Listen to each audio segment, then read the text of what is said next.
Few figures in Survivor history loom as large, or as polarizing, as Benjamin, Coach Wade. To fans, he was once the self-styled Dragon Slayer, a man who spoke in mythic riddles, demanded honor in a game built on deception, and seemed perpetually convinced he was the hero of an epic saga only he could see clearly. To critics, he was something far less flattering, pompous, delusional, inflexible, and, in his own words, an arrogant ass.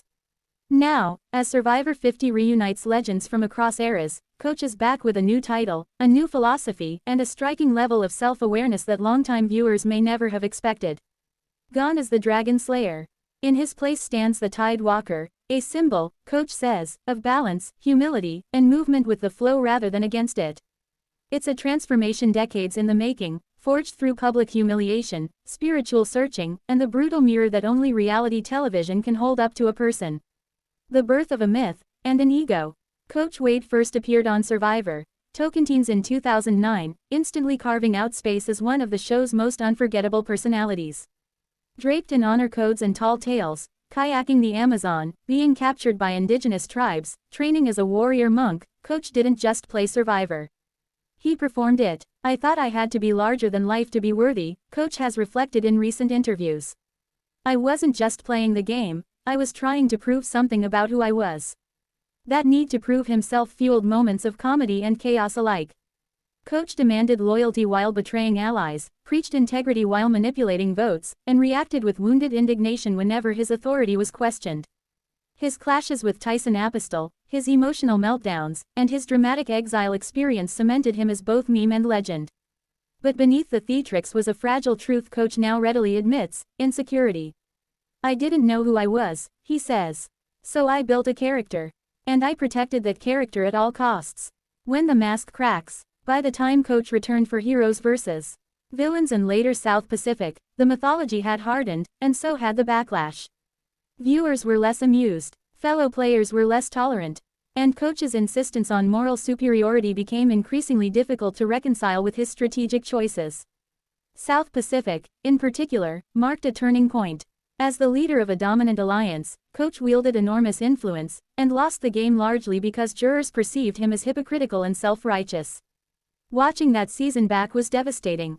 I saw myself clearly for the first time, Coach admits. And I didn't like what I saw. The moment was humbling in a way no blindside ever could be.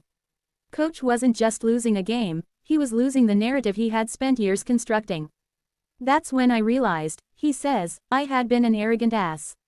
And the worst part was, I thought I was being noble. Life after the Dragon Slayer.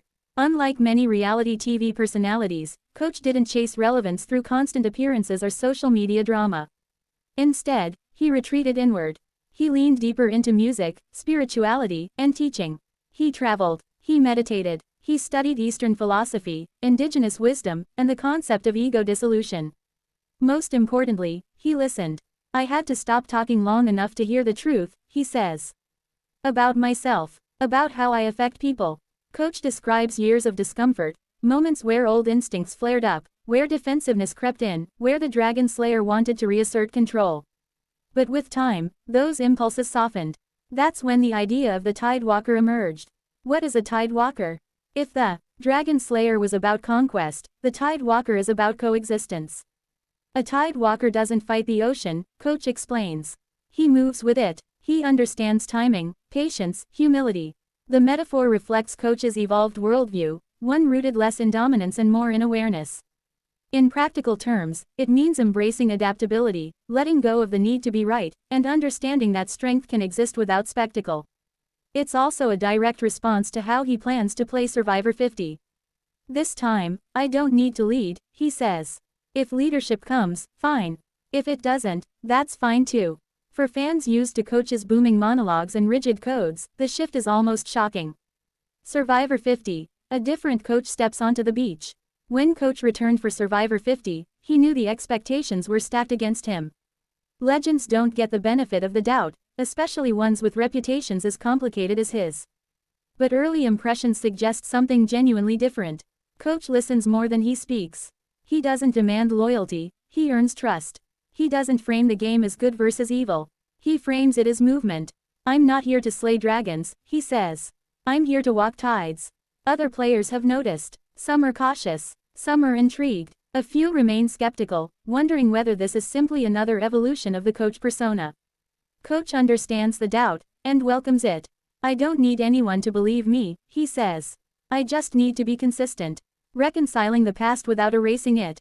Coach is careful not to disown his earlier seasons. The Dragon Slayer still exists, not as a persona, but as a chapter. That guy taught me a lot, Coach admits. Mostly what not to do. Rather than shame, Coach speaks about his past with compassion, a sign, perhaps, of real growth. He acknowledges the harm caused by his arrogance, the relationships strained, the moments where ego overrode empathy. But he also recognizes that without those mistakes, transformation wouldn't have been possible. You don't evolve without friction, he says. And I had a lot of friction. How fans are reacting. For longtime Survivor fans, Coach's evolution is one of the most compelling storylines of season 50. Some are rooting for redemption. Others are waiting for the old Coach to resurface under pressure. Social media buzz reflects a mix of fascination and disbelief. Is this real growth or next-level performance art? One fan asked. Coach laughs at that. I get it, he says. All I can do is keep walking. What the Tidewalker represents for Survivor.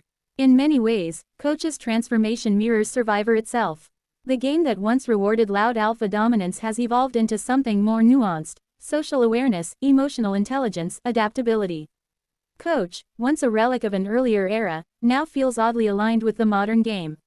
His journey challenges a core assumption of reality television, that people don't really change. Coach disagrees. Change is inevitable, he says. Growth is optional. Final thoughts. Not a redemption arc, a continuation. Coach Wade doesn't frame Survivor 50 as redemption. He doesn't believe in erasing the past or rewriting history. Instead, he sees it as continuation, a new step in a lifelong process of becoming. I'm still learning, he says. I'll probably mess up again. But I won't pretend I didn't. From arrogant ass to Tidewalker, Coach's evolution may be one of Survivor's most unexpectedly human stories, not because it's perfect but because it's unfinished. And in a game obsessed with outwitting, outplaying, and outlasting, perhaps the most radical move of all is simply learning how to flow.